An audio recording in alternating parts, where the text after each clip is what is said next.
Imagine yourself in a labyrinth of emotions, where every wall represents a conflict, every hallway a tense relationship, every fork in the road a difficult choice. This is how many of us navigate the complex geography of human relationships, lost, confused, often at the mercy of emotional impulses that seem larger than ourselves. Interpersonal conflicts are like emotional earthquakes. They shake our inner structures, crack our most solid defenses, and leave us vulnerable, sometimes on the brink of collapse. These are moments that reveal not only our fragility, but also our deepest potential for resilience and transformation. Stoic philosophy emerges in this scenario not as an impenetrable shield, but as a compass, a sophisticated tool for inner navigation that allows us not to eliminate conflicts, but to transcend them. It is not about suppressing emotions, but about understanding them. Not about avoiding challenges, but about transforming them into opportunities for personal growth. This video is not just another set of generic advice on how to deal with conflict. It is an invitation to inner revolution, a journey guided by the principles of thinkers such as Epictetus, Marcus Aurelius, and Seneca, who understood a fundamental secret. Our freedom lies not in external events, but in our ability to interpret them. We will speak directly to those who carry emotional scars, to those who feel that conflict is consuming them, to those who long for peace but do not know how to achieve it. Our path will be one of deep understanding, practical strategies, and real hope. Stoicism originated in ancient Greece during a period of significant social turmoil. Its founders were not distant theorists, but individuals who had experienced loss, exile, and oppression. They developed this philosophy not as an academic exercise, but as a strategy for emotional survival. Today, in a world of digital connections and increasing isolation, of multiplied anxieties and increasingly complex relationships, Stoic principles are more relevant than ever, not as relics of a distant past, but as living tools of personal transformation. We don't promise a magic solution. We promise a method, a systematic approach to understanding, managing, and transcending the conflicts that challenge us. Prepare yourself for a journey into your deepest self, a journey where each conflict will be seen not as an obstacle, but as a teacher, where each relational challenge will become an opportunity for self-knowledge and evolution. Before we begin, please subscribe to our channel and turn on notifications to receive a notification whenever a new video is released. First topic, the control architecture. True power lies not in the ability to control everything around us, but in the mastery of understanding the limits of our own domain. Imagine yourself as the captain of a ship navigating the turbulent waters of human relationships. There are winds you cannot direct, currents you cannot change, but there's one territory that remains entirely within your command. The inner universe of your reactions, choices, and perspectives. Epictetus, one of the great Stoic teachers who lived between 50 and 135 AD, a man who knew suffering intimately, having been a slave in his youth before becoming one of the most influential philosophers of his time, understood this distinction with crystal clarity. For him, human freedom lay precisely in the ability to discern between controllable and the uncontrollable. When we find ourselves in interpersonal conflict, our natural tendency is to try to modify the other person's behavior, to control their reactions, to shape their thoughts and feelings. It's like trying to redirect a river with your bare hands, an effort that is not only ineffective but also deeply draining.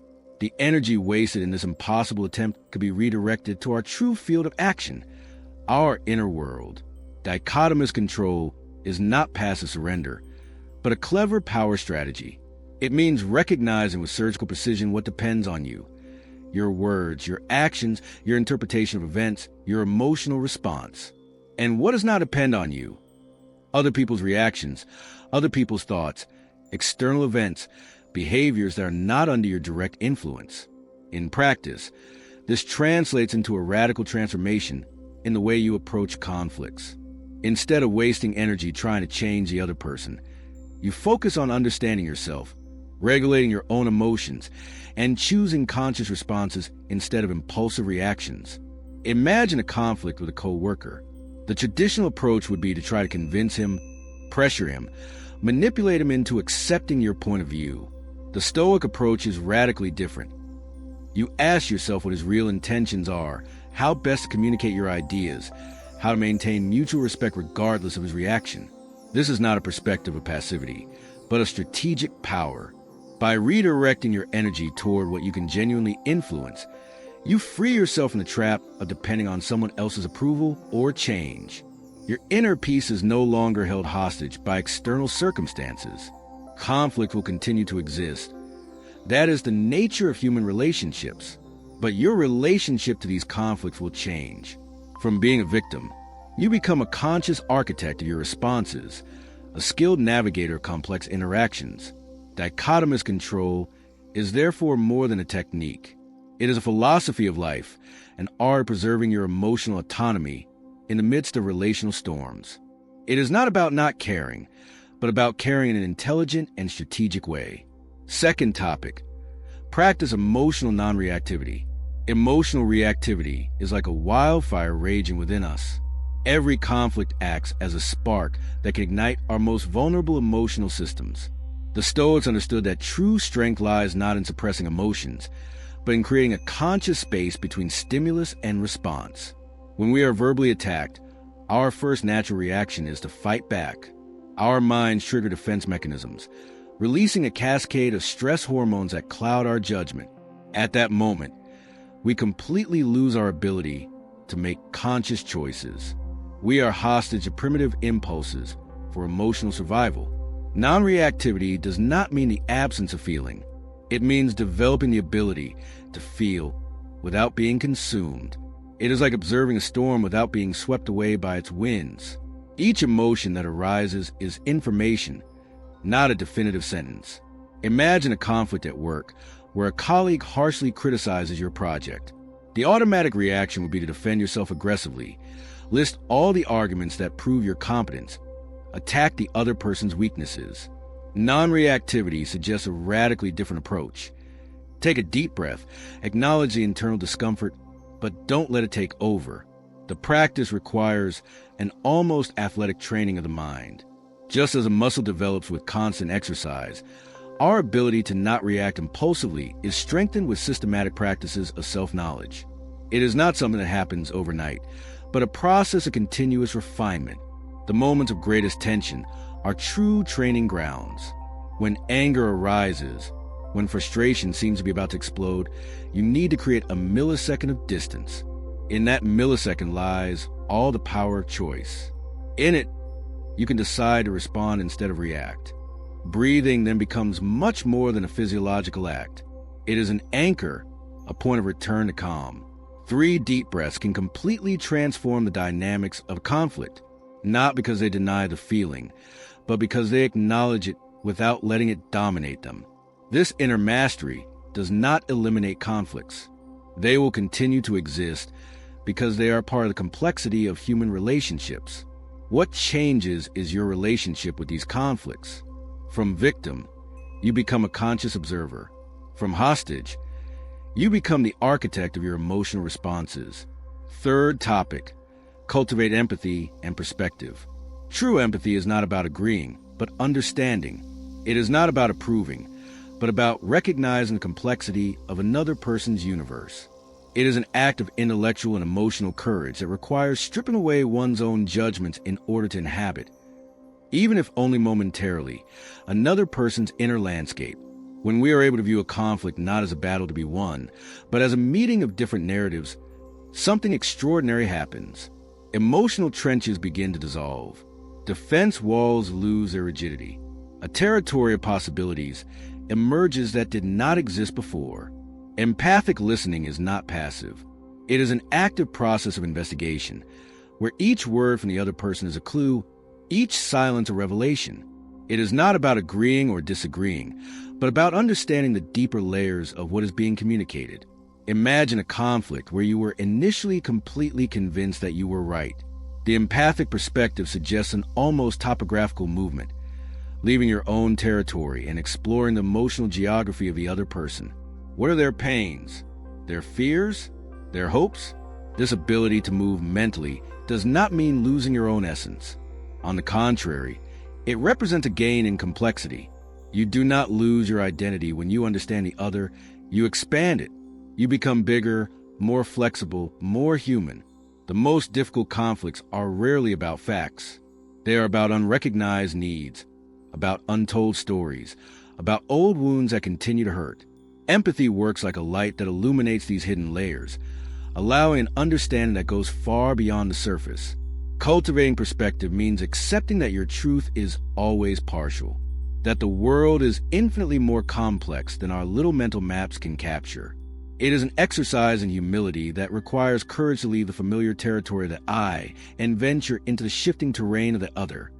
Transformation begins when we realize that every conflict carries within itself seeds of connection, that every disagreement can be an opportunity for encounter, if we are truly willing to look beyond our own limitations. Fourth topic, accept human imperfection. Imperfection is not a defect, but the very essence of the human experience. Each person carries within themselves an intimate geography of scars, lessons learned, limitations, and potential. Accepting imperfection means dismantling the internal court that constantly judges and condemns, replacing it with a space of understanding and compassion. Our inner world is built on unrealistic expectations. We create standards of perfection that we cannot even reach ourselves, much less expect from others. These are invisible walls that imprison us, creating an endless cycle of frustration and disappointment. True freedom emerges when we let go of these impossible standards. Each person we meet carries their own complexity. Their reactions are the result of stories we do not know, wounds we do not see, fears we do not understand. Judging is always an act of profound simplicity. Understanding requires courage and generosity. The most difficult conflicts arise when we project expectations onto others that they will never be able to meet. These are maps that do not match the territory, scripts that do not fit reality. Accepting imperfection means recognizing that each human being is in a constant process of construction and deconstruction. This does not mean agreeing with everything or accepting destructive behavior. It means differentiating the person from their behavior, understanding that we can set limits without losing the ability to see the other person's humanity. It is possible to disagree without needing to disqualify. Compassion begins when we realize our own fragility, when we recognize that we too have made mistakes, that we have also lost ourselves, that we too need understanding. There is no human being who does not have their shadows, their limitations, their blind spots. Freeing yourself from judgment is not an act of weakness, but profound inner strength. It is understanding that each person fights battles of which we do not know the details. It is having the humility to recognize that our knowledge of any human being is always partial and limited. Imperfection brings us closer, not further apart. It is the ground where true connection can blossom. When we let go of the pursuit of perfection, we make room for authenticity. And it is in authenticity that the deepest, truest relationships can emerge. Fifth topic, use the Stoic questioning method. Stoic questioning works like a scalpel of reason, capable of dissecting automatic thoughts and limiting beliefs that imprison us in destructive emotional patterns. Each thought becomes an object of investigation, each emotion a territory to be mapped with surgical precision. Our mental processes are like underground rivers. On the surface, everything seems clear and controlled. But beneath the surface, there are waters laden with unconscious patterns, inherited beliefs, and unprocessed fears. Stoic questioning allows us to dive into these deep waters. When a conflict affects us, the first layer of reaction is always automatic. These are thoughts that arise as conditioned reflexes. He's attacking me. This is unfair. I'll never be able to deal with this. These are sentences that seem like absolute truths, but are only momentary interpretations. The method consists of transforming these certainties into investigative questions. Where's the real evidence for what I am thinking? Does this interpretation help me or limit me? Is there another way of looking at this situation? Each question acts like a chisel, carving out new possibilities for understanding. Rationality does not eliminate emotion, but integrates it. It is not about being cold or distant, but about creating an internal space where emotion can be felt without completely hijacking our ability to choose. It is a delicate balance between feeling deeply and maintaining an analytical eye. The most powerful questions are those that expand our perspective. A year from now, will this still matter? What is the true core of my anguish? What can this situation be teaching me? These are not questions to find definitive answers, but to open new horizons of understanding. Questioning does not mean doubting everything, but being in a state of constant openness and inquiry. It is recognizing that our first impressions rarely capture the full complexity of a situation. It is being willing to redraw our internal maps whenever new information emerges. The practice of Stoic questioning takes us out of the position of victims and places us as architects of our internal experience. We do not control external events, but we can always redesign our relationship with them. And this capacity for resignification is the true source of freedom. Sixth topic: transform challenges into opportunity for growth. Conflict are seeds of transformation disguised as seeds. Every clash, every moment of tension carries within its core potential for growth. If we are truly willing to look beyond the surface of immediate pain, they are not obstacles to be avoided, but silent teachers who invite us to expand our understanding of ourselves. Resilience is not born from the absence of suffering, but from the ability to reframe difficult experiences. It is the alchemical process of transforming emotional lead into the gold of wisdom. Each scar can become a map, each wound a portal of learning, each conflict an opportunity to redesign our internal architecture.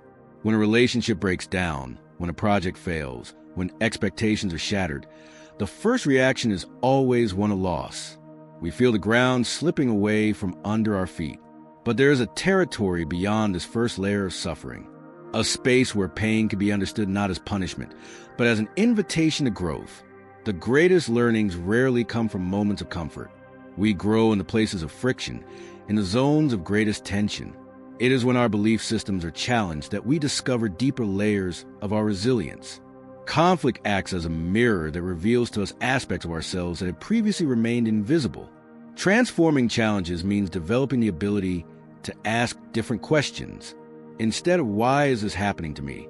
we can ask, "what is this trying to teach me?" This subtle shift in perspective opens up worlds of possibilities that were previously unheard of. The problem stops being a burden and becomes a teacher. The pain of a conflict carries precious information. Our points of greatest vulnerability are also our greatest points of potential transformation. Every exaggerated reaction, every moment of intense frustration, every feeling of helplessness are invitations to self-knowledge. These are moments when our internal patterns are revealed with surgical clarity. Growth is not a linear process. It is organic, complex, and full of ups and downs. Accepting this means releasing the pressure of always needing to evolve perfectly. It means understanding that moments of apparent stagnation are also a fundamental part of the journey. Turning challenges into opportunities requires an almost radical willingness to be open to pain, open to change, open to the possibility that what seems like destruction may actually be a process of reconstruction. It is an act of profound courage to recognize that not everything that hurts us destroys us. Some blows sculpt us. Topic 7. Practice nonviolent communication. Communicating is much more than just transmitting words. It is about building invisible bridges between different inner worlds. Each word carries within itself an emotional geography, each silence a landscape of unspoken meanings. True communication happens in the spaces between words, in the nuances, in the intentions. Violence in communication is rarely physical. It is subtle. It happens in tones, between the lines, in judgments disguised as absolute truths. These are words that hurt not because of what they say, but because of the way they are said. They are instruments that destroy connections instead of building them. Communicating nonviolently means transforming every dialogue into a territory of mutual recognition. It is not about pleasing, but about honoring. It is not about agreeing, but about understanding. It is possible to establish firm boundaries without losing the ability to see the other person's humanity. Words can be scalpels or bridges. They can open wounds or initiate healing. The choice is always in our hands. Every conflict is an opportunity to practice this delicate art of communication that integrates firmness and compassion. Expressing ourselves clearly means first understanding deeply what is going on in our own inner world. What are our real needs? Our fears?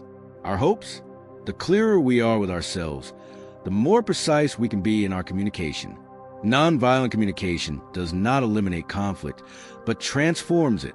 It allows two different worlds to coexist without having to cancel each other out. It is a constant exercise in expansion, where each party can be genuinely heard and respected. Eighth topic: practice emotional detachment. Detachment is not the absence of feeling, but the ability to feel without being consumed. It is like observing a storm without being swept away by its winds. Each emotion then becomes an experience, not a definitive sentence that hijacks our ability to choose. Our inner world is often a battlefield where emotions fight for supremacy. Anger, fear, and frustration seem like giants that dominate us, dictating narratives that we feel hostage to. Emotional detachment emerges as a strategy for freedom, a method of recognizing these emotions without allowing them to define our existence. It means understanding that our emotional reactions are just one layer of the experience, not the whole of it. We can feel deeply without drowning. We can acknowledge pain without making it our identity. It's a delicate balancing act between being present and not losing ourselves. When conflict strikes us, the natural tendency is to identify completely with the pain. I am this anger. I am this hurt. Detachment suggests an almost mathematical movement of separation. It does not deny the feeling, but puts it into perspective. You are angry, but you are not the anger. The practice requires an almost athletic training of the mind, observing one's own emotional states as a scientist observes a phenomenon, not judging, not repressing, simply noticing. Each emotion then becomes a source of information, not a verdict on who you are. This doesn't mean coldness or insensitivity. On the contrary, it represents a sophisticated form of connection. The more we are able to observe our emotions without being captured by them, the freer we become to respond to challenges with clarity and compassion.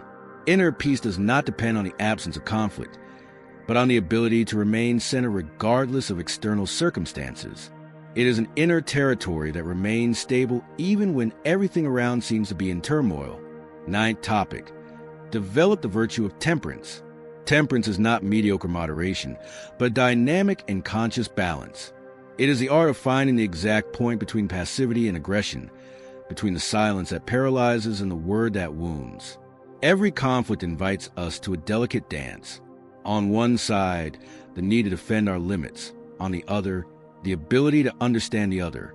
Temperance emerges as an inner compass that guides us in this complex navigation. Being temperate means recognizing that strength lies not in attack, but in clarity, not in the ability to dominate, but in the ability to understand. Our boundaries can be firm without being rigid. Our compassion can be deep without being permissive. Moments of greatest tension are the true training grounds for this virtue. When we are provoked, when our patience is challenged, temperance reveals itself not as an abstract concept, but as a concrete practice of inner balance. It means consciously choosing every word, every reaction, not as an exercise in absolute control, but as an expression of inner freedom. Freedom to respond rather than simply react. Temperate assertiveness communicates clearly without the need for attack. It sets boundaries without building walls. It expresses personal truths without invalidating the other person's experience. It is a sophisticated territory of communication where honesty and respect coexist. Developing this virtue is an ongoing process. There is no definitive endpoint, but rather a constant journey of inner refinement. Each conflict then becomes an opportunity to practice this delicate balance. 10th topic: do a post-conflict reflection exercise. Reflection is not a judgment, but an investigation. It does not seek blame, but understanding. It is the moment when we transform experiences into wisdom, where conflicts cease to be wounds and become teachers. Every conflict carries within it seeds of growth, if we are truly willing to look beyond the immediate pain. Post-conflict reflection serves as a maintenance session for our emotional life, a time of honest and gentle self-evaluation. The process does not seek perfection, but learning. It does not aim to eliminate conflicts, but to understand the patterns that feed them. It is an archaeological look at our internal landscape, excavating layers of emotional patterns, limiting beliefs, and automatic reactions. What were my real triggers? Where did I lose clarity? What part of me was triggered? These are questions that invite us to take a courageous dive into our emotional geography, not to judge ourselves, but to understand ourselves. Honest reflection requires an almost Zen-like willingness to be open to the possibility that our first interpretation rarely captures the full complexity of a conflict, open to seeing where our internal patterns have led us. It is not about finding someone to blame, not even oneself. It is about understanding the internal mechanisms that lead us to certain reactions. Each conflict is then seen not as a defeat, but as an opportunity for expansion. We have reached the end of a profound journey of self-discovery and personal transformation. We have explored how the principles of Stoicism can be truly revolutionary when applied to interpersonal conflicts. But remember, knowledge without action is just information, and information without implementation is just entertainment. Stoicism is not about suppressing emotions or being an impassive stone in the face of challenges. It is about cultivating an inner strength that allows us to respond to conflict with wisdom, balance, and compassion. Every conflict is an opportunity, not to win, but to grow, not to humiliate, but to understand, not to defend ourselves, but to transform ourselves. Think about the most tense moments in your life. How many times have you reacted impulsively, fueling the flames of conflict? How many times have your first thoughts been about defense, attack, or protecting your ego? Stoicism invites us to do things differently. It invites us to breathe, to observe, and to consciously choose our response. If this content resonated with you, if you felt like you found a light that can illuminate your relationships and your personal journey, then it's time to go further. Subscribe to our channel now. Our channel is more than just a content hub. It's a community of people committed to personal growth, the pursuit of practical wisdom, and inner transformation. Every subscription, every view, every comment helps us continue producing content that can literally change lives. Before I finish, I have a personal challenge for you. Choose a relationship in your life where there is some kind of friction. It could be at work, in your family, with friends, or with your partner. Apply one of the principles we discussed today. Practice acceptance, non-judgmental observation, and mindful response. Document your experience. Write down how it was different. Notice the subtle changes in yourself and in the relationship dynamics. Share in the comments. We'd love to hear your story, your discoveries, your challenges. Stoicism is not a destination. It is a journey of self-knowledge, of inner discipline, of conscious choices. It will not always be easy. There will be moments of doubt, of frustration, of falling. But remember, every fall is a chance to rise stronger, wiser, more compassionate. Our channel is here to accompany you on this journey. We will continue to bring you content that nourishes the mind, challenges the status quo, and inspires us to be better versions of ourselves. Sign up now. Turn knowledge into wisdom. Turn wisdom into action. See you in the next video.